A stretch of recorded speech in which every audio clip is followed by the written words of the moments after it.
The soybeans were falling. Every hour they sat in that field, Earl Denton was losing money. Not a little money. Real money. The kind that paid the bank in January. It was the first week of October 1979. Earl stood at the edge of his south field in Piatt County, Illinois. The air smelled like dry dust and cut straw. His boots crushed a line of cracked earth as he stared at his John Deere 6600 combine. The machine sat crooked in the morning light, one side lower than the other. A broken axle. Just like that. He'd called Dale Whitmore at the JD dealership in Monticello 40 minutes ago. Dale was a fair enough man, but what he said next made Earl's chest go tight. "Earl, earliest I can get a parts truck out is next week. Maybe Tuesday. Maybe Wednesday." Earl said nothing for a second. Then, "Dale, I got 240 acres ready to drop." Dale made a sound like a man caught between a wall and a hard place. "I know it. But the warehouse in Springfield's backed up. Everyone's calling at once." Earl hung up the phone. He sat at the kitchen table for 3 minutes. His wife, Donna, put a cup of coffee in front of him. She didn't say a word. She already knew. This is a work of fiction set during the late 1970s. While characters and events are created for storytelling, they reflect documented farming experiences and historical economic conditions of that era. Earl Denton was 41 years old. He'd farmed the same 320 acres his father left him in 1968. He was not a flashy man. He didn't talk much.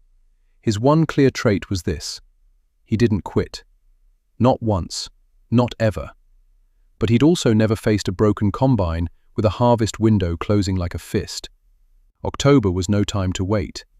In central Illinois that year, farmers were watching the sky like hawks. A wet week could cost you 20% of your yield to shatter loss. Soybeans don't hold on the plant forever. They dry out. The pods crack open. The beans fall to the ground.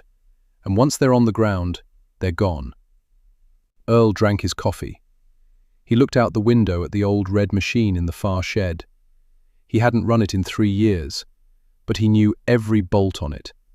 It was a Farmall 560, a 1961 model, international harvester, 6-cylinder gas engine, 60 horsepower on a good day. He'd bought it used in 1971 for $1,100. It had a 2-row corn head in the shed beside it. But he wasn't thinking about that head. He was thinking about the old grain platform that still hung on the back wall of the equipment shed. The one he'd used before the 6600. A 12-foot cut. Not wide, but it worked. "I'm going to pull the old Farmall out," he said. Donna looked at him. "That thing hasn't run since '76. "I know it." He stood up, pulled on his denim jacket, walked out the back door into the cool October air. The shed smelled like grease and old rubber. A thin line of light came through a crack in the tin roof. Earl pulled the canvas tarp off the Farmall 560. Dust rose up in a slow cloud. The red paint had faded to something closer to orange. The seat was cracked.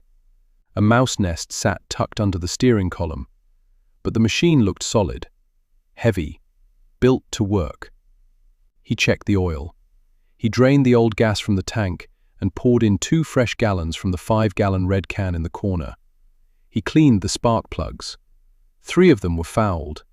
He pulled them out, wiped them with a rag soaked in solvent, and put them back. He checked the battery with a voltage meter. 12.4 volts. Good enough to try. He climbed up on the drawbar, settled into the cracked seat, and turned the key. Nothing. He tried again. A slow groan from somewhere deep in the engine, like an old man waking up. Then a cough. Then another. Then the 560 caught, shook hard for 10 seconds, and settled into a rough idle. Blue smoke came out of the exhaust stack. It smelled like burning oil and old gas. Earl let it warm up for 20 minutes. The idle smoothed out. The smoke thinned. He smiled for the first time that day. But he still had a problem. A 12-foot grain platform on an old 560 could cut soybeans. That part was true. But the 560 wasn't made to be a combine. He didn't have a threshing cylinder hooked up. He had just a tractor. He needed to find a way to actually harvest the beans, not just cut them. He walked back inside and called his neighbor, Hank Briley. Hank farmed 180 acres on the east side of the Blacktop Road. He was 62 years old and stubborn as a fence post. He also owned an old Gleaner F combine, a 1966 model, small by 1979 standards. But it had a 12-foot head, and it ran every season without complaint. Hank, my 660's down. You still got that old Gleaner running? Hank was quiet a moment. She runs. What do you need? I need to borrow her for 3 days. I'll pay you $25 a day and fill her tanks. Another pause. Then, I'll bring her over at 6 tomorrow morning. Earl hung up and let out a long breath. He had a plan. It wasn't the plan he wanted, but it was a plan. That evening, he walked the south field. The beans were dry, really dry. The pods had that pale tan color that meant they were close to shattering. He pressed one pod between his fingers. It cracked open in a second. 3 small, round beans fell into his palm.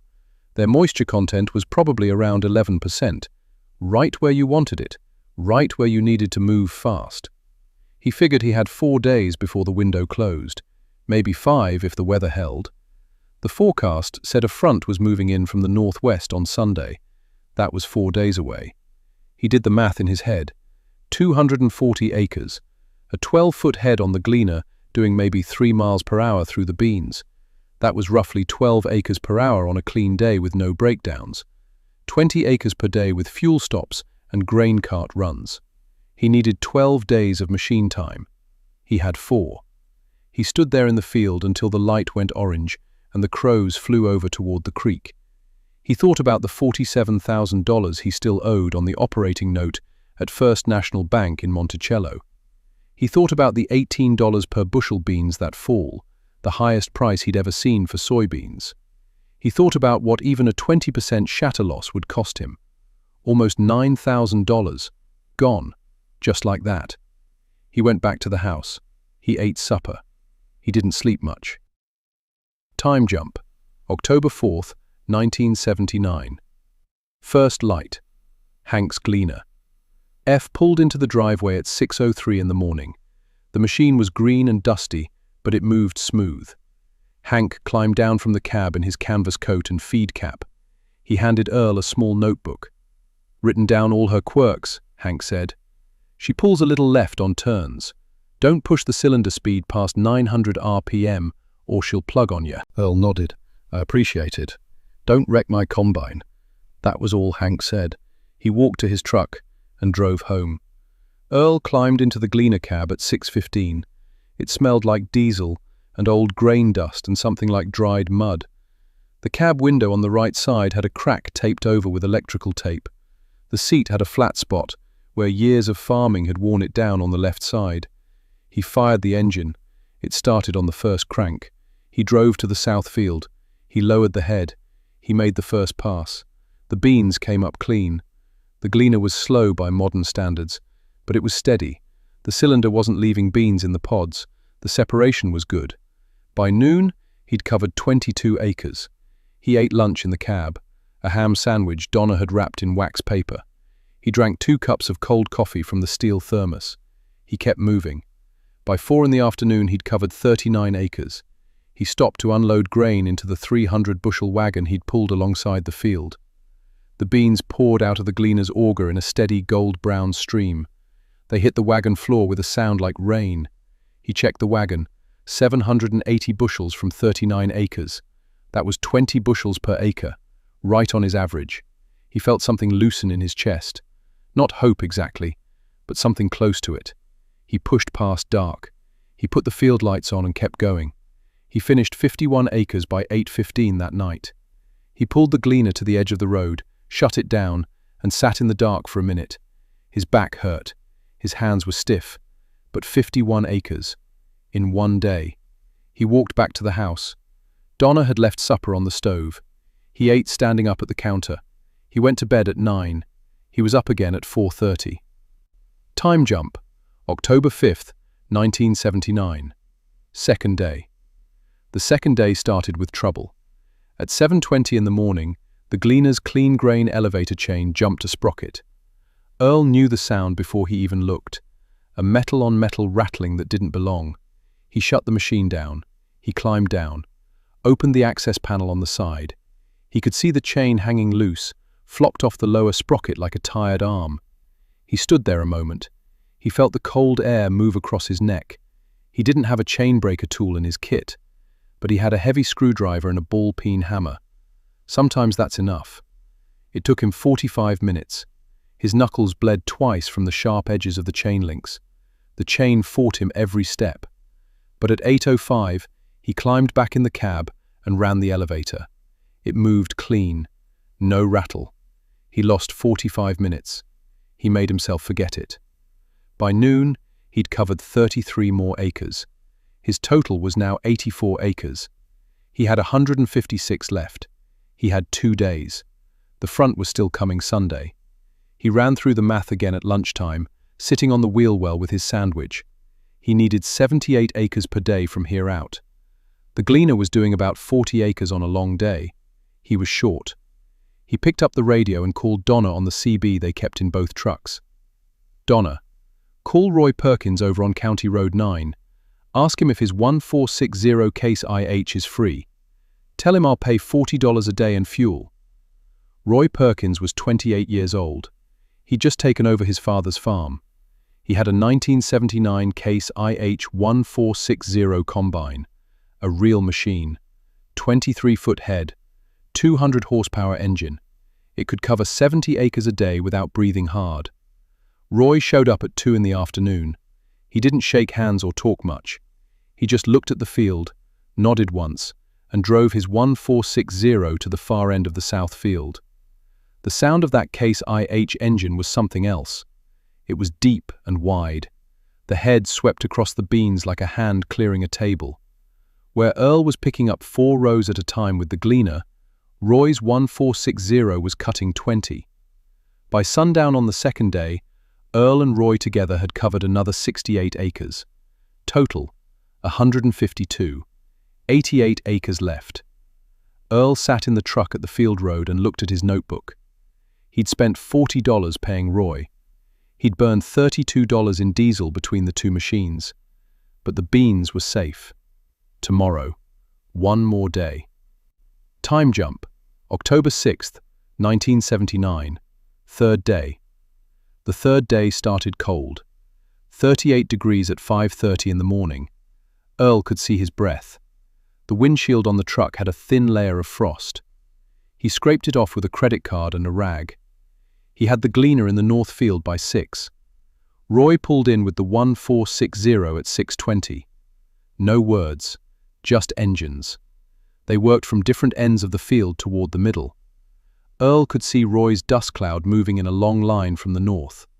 He kept his eyes down and kept his head moving. At 11 in the morning, they met in the middle of the last uncut section, about 30 acres left between them. The two machines idled at the edge of the standing beans. Earl climbed down and stretched his back. Roy did the same. "She's going to be done by 2, Roy said, looking at what was left. Earl nodded. "Yeah." They went back to work. At 1:50 in the afternoon, Roy made the last pass. Earl pulled up beside him. The field was cut, every acre, 240 acres, 3 days. Earl shut the Gleaner down and sat in the quiet for a moment. The field was all stubble now, low gold rows. A red-tailed hawk was sitting on a fence post at the far corner. The sky above was going grey in the northwest. The front was moving in, right on time.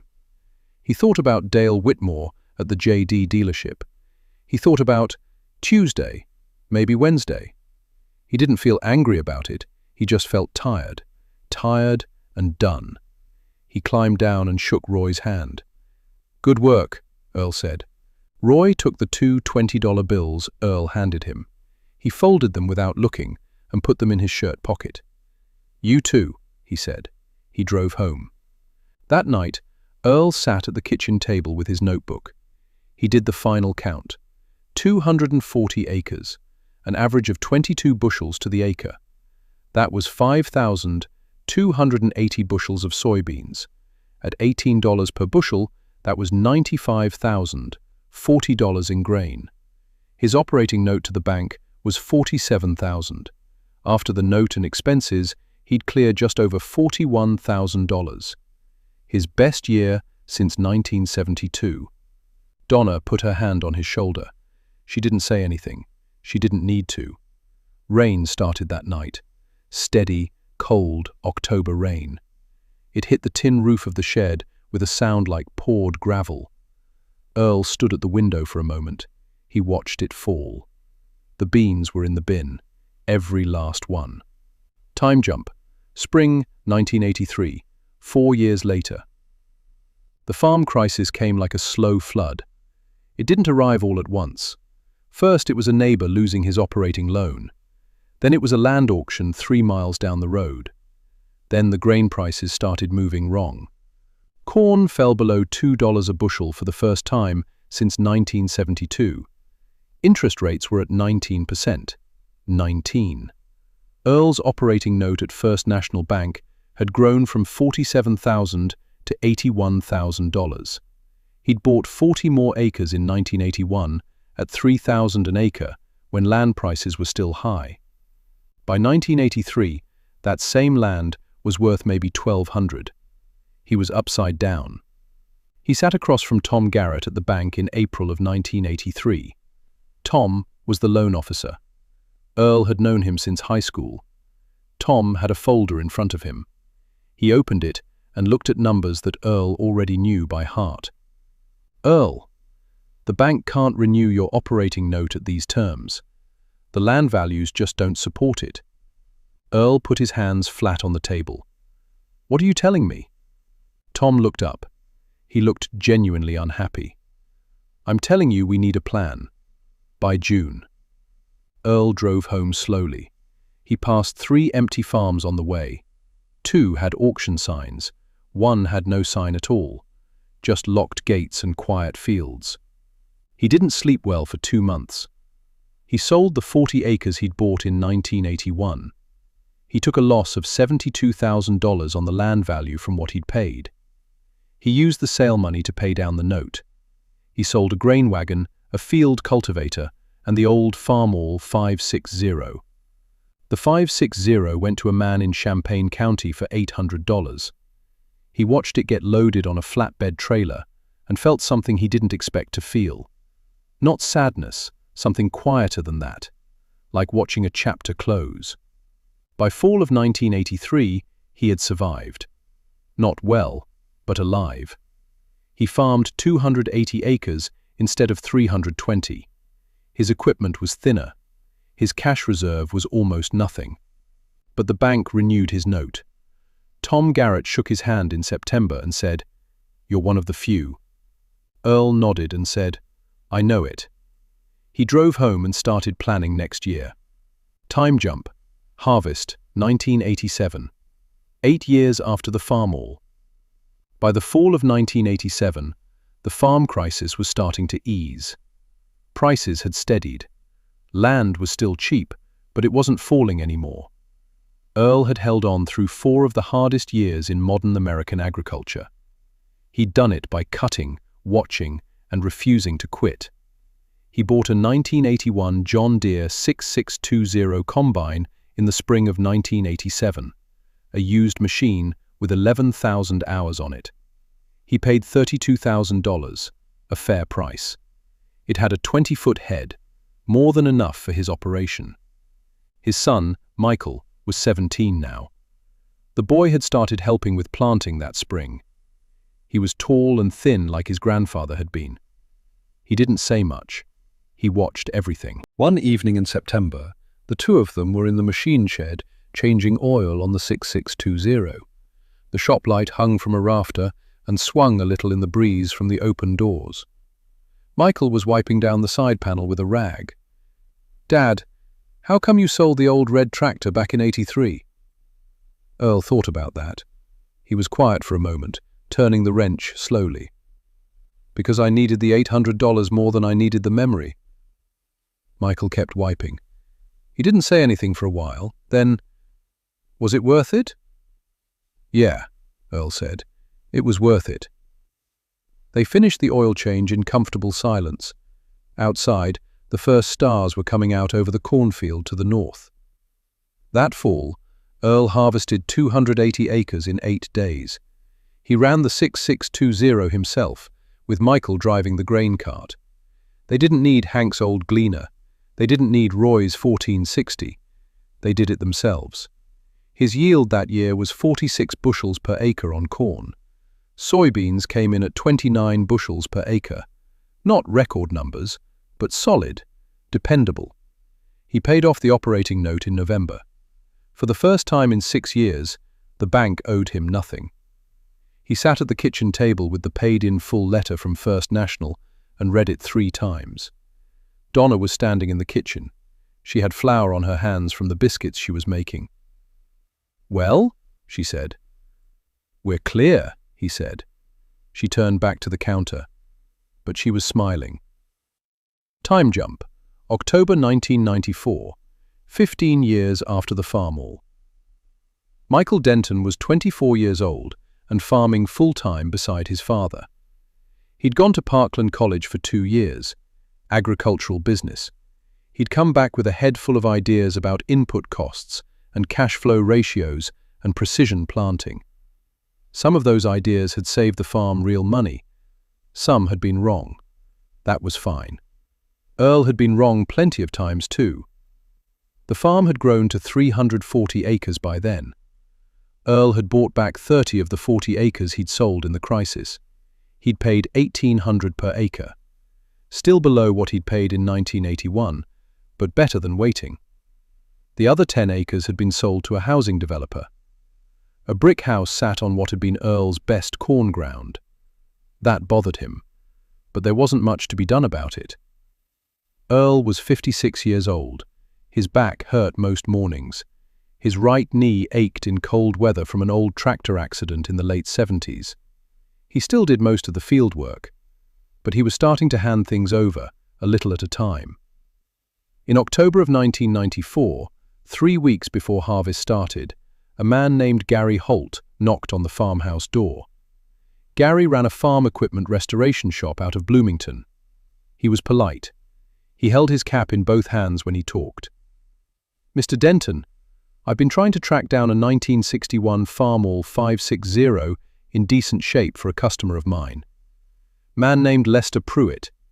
He grew up on one. Lost his farm back in 81. Wants one to work on in retirement." Gary paused. "I heard you had one once. Man in Champaign County said you sold it to him back in 83. He sold it to somebody else. I've been trying to find the trail." Earl leaned against the door frame. He looked out past the man's shoulder toward the equipment shed. "I sold that tractor for $800, Earl said. "It's been 11 years. I don't know where it ended up." Gary Holt nodded slowly. "I understand. Sorry to bother you." He put his cap back on. "It's just, those old 560s, they were something." Earl watched the man walk back to his truck. He thought about that old tractor starting up in the shed that October morning in 1979. The blue smoke, the rough idle smoothing out, the way it had looked like it might not wake up at all, and then it did. Some things don't quit until you quit on them first. He went inside and got back to work. Time jump, fall 1997. 18 years after the Farmall. Earl Denton turned 59 years old in March of 1997. That summer, Donna was diagnosed with early-stage diabetes. She managed it. She was strong like that. But it changed things. Earl was home more. He let Michael run more of the field operations on his own. Michael had married a woman named Carol Studer from Tuscola. They had a daughter, Ellie, born in 1995. The farmhouse had been 3 generations of Dentons. Now it was going on 4. That fall, They harvested 340 acres in 6 days flat. They ran a newer 1992 John Deere 9500 combine that Michael had pushed to buy the year before. A 30-foot head, almost 200 horsepower. It covered ground like nothing Earl had ever used. He'd sat in the cab one morning and just let it run, watching the head eat through the beans, and felt something he'd never felt before. Not nostalgia, something past it. He thought about the 12-foot head on Hank's old Gleaner. He thought about lying on his back under that elevator chain with a screwdriver and a hammer and bleeding knuckles. He thought about how fast things change and how slowly you understand what the change means. The farm was doing well. Not rich, but solid. They were carrying their operating debt, building a little equity, and farming the land right. Earl had made peace with the 10 acres that were now somebody's backyard in a subdivision. He didn't drive past it anymore. No point. He was less at peace with some other things. He'd never replaced the Farmall 560. Not because he needed one, he didn't. But every now and then he'd see one at a farm auction or in somebody's fence row, and his eye would stop on it. Red, heavy, patient. In November of 1997, he got a call from Gary Holt, the restoration man from Bloomington. Earl hadn't thought about him in 3 years. "Mr. Denton, I found your old 560. I traced it through 3 more owners. It's in Moultrie County right now. The man there is asking $900 for it, but he said if I can get it moved this week, he'll take $850. Earl sat on the edge of the kitchen chair. He didn't say anything for a moment. "Why are you calling me?" Earl said. "Wasn't you looking for it for somebody else?" "Lester Pruitt passed away last spring," Gary said. "Cancer. I thought about selling it to someone else, but I kept thinking I should call you first. Felt right." Earl looked out the kitchen window. The fields were grey and bare. The harvest was done. The equipment was put away. The year was almost over. "I'll come look at it," he said. The Farmall 560 was sitting beside a machine shed in a field near Lovington. The red paint had faded more. The seat was gone. The gas tank had a small dent on the right side. Earl didn't remember, but the engine block looked clean and dry. No cracks, no rust in the wrong places. He put his hand on the hood. The metal was cold. He bought it for $850. He had it hauled back to the farm on a flatbed. Michael watched it come off the trailer with a slightly puzzled look. "What are we going to do with that?" Michael said. "Fix it up," Earl said. "Maybe." Michael looked at his father a moment. Then he smiled and shook his head. "Okay," he said. He went back to the shop. Final scene. October 2nd, 1999. 20 years after the Farmall. Earl Denton turned 61 in March of 1999. His knee still ached in cold weather. His back still hurt most mornings. He did less field work now and more watching. Michael ran the farm. Michael's daughter Ellie was 4 years old and liked to ride on the big combine. She'd sit on Michael's lap and steer in the straightaways. Earl watched this from the edge of the field sometimes and felt something he didn't have a clean name for. The Farmall 560 was fully restored by the fall of 1999. It had taken Earl parts of 2 winters to do it. New seat, new carburetor, fresh piston rings, a clean valve job, fresh paint, the same faded orange-red it had always been. He didn't try to make it look like new. He just made it run right. On the 2nd of October, 1999, exactly 20 years after that broken axle and that 1-week wait and those 3 days with the old Gleaner and Roy Perkins and his case IH1460, Earl drove the 560 out of the equipment shed and down to the south field. It was a cool morning, 41 degrees. The beans in the south field were dry and gold brown and ready. Michael had the 9500 combine running at the far end of the field. The 30-foot head was eating through the rows like it always did. Steady, fast, clean. Earl didn't have a grain head on the 560. He wasn't going to harvest anything. He just drove it to the end of the field road and stopped it and sat there for a while. The engine ran smooth. The exhaust stack put up a thin, straight line of heat into the cool morning air. No blue smoke anymore. It ran clean. He watched Michael work. The big combine moved through the beans with a sound like a river. The grain tank was filling. In a few minutes, the grain cart would pull alongside, and the auger would swing out, and the soybeans would pour in a thick, golden stream from one machine to the other. Earl put his hand on the steering wheel. He thought about Dale Whitmore at the JD dealership.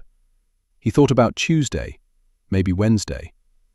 He thought about an elevator chain and a screwdriver and bleeding knuckles. He thought about Hank Briley, who had died in 1991. He thought about Roy Perkins, who still farmed 4 miles east and had a son working with him now. He thought about the 40 acres he'd sold and the 10 acres that was somebody's yard. He thought about all of it, not with bitterness, not with pride either, just with the clear-eyed kind of understanding that takes about 20 years to grow.